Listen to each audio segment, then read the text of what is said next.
Good morning everyone. উঠে পড়েছি, এখন প্রায় 15টা বেজে গেছে, দেরি হয়ে গেছে। এবার ওকে খাওয়ানো হবে, ওকে খাওয়ানো দাওয়ানো হবে। এখন মাই খাইয়ে দেবে, আমি ফ্রেশ হব। আবার আজকে আমি একটু ডক্টর দেখাতে যাবো, তো দেরি হয়ে গেছে, সবকিছু করবো। এখন ফ্রেশ সকালবেলা উঠে এসেই দুষ্টুমি শুরু হয়ে গেছে। উঠে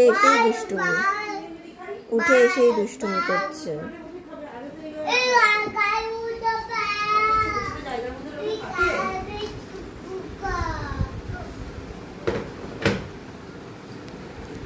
এইভাবেই ভালো হয়েছে টেবিলটা, তাহলে এখানটা অনেকটা জায়গা হয়েছে, নাহলে গুঁতো খাবে।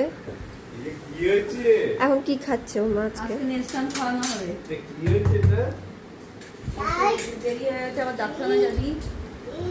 অন্য কিছু করা যাবে না, নেস্টামি খেতে হবে। একটা কলা দিয়ে দাও। কলা বেশ করা যাবে, কলা পরে আমি দিয়ে দিচ্ছি এর না না, সাথে। কলা তুই আমি তোকে এমনিই খাওয়াই। এমনি খাবারটা আগে পেট ভরে খেয়ে নিত।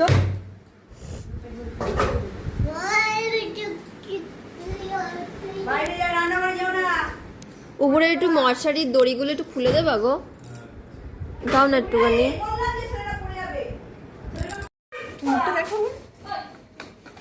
ডাক্তারটা দেখি তো চলেই আসলাম, তা ওখানে গিয়ে আর ভিডিও করিনি ডাক্তার কাছে গিয়ে। আর বাইরে যা রোদ্দুর, সাথে আমার মাও গেছিল।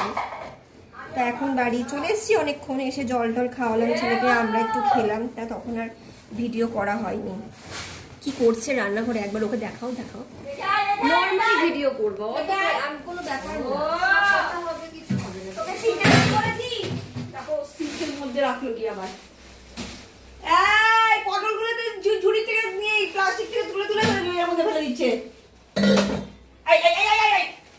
ঘরে যা যা দুষ্টুমি করছে। এই এখন আমি লেবুর রস করছি, ওকে একটু লেবুর রস খাওয়াবো।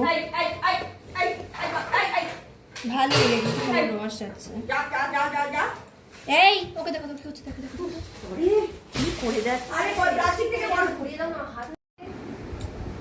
লেবুর রস খেয়ে যাবে। বসো এখানে চুপ করে। দিল পাতা দিয়ে ঠোঁটের মধ্যে গুঁতো, পুরো লেগেছে। আমার ঠোঁটা দাদা থেকে লেগে কেটেই গেল। ওই যে কি পড়ছে কিন্তু একে বসানো। ওট ঠোঁটটা মনে কেটে গেল।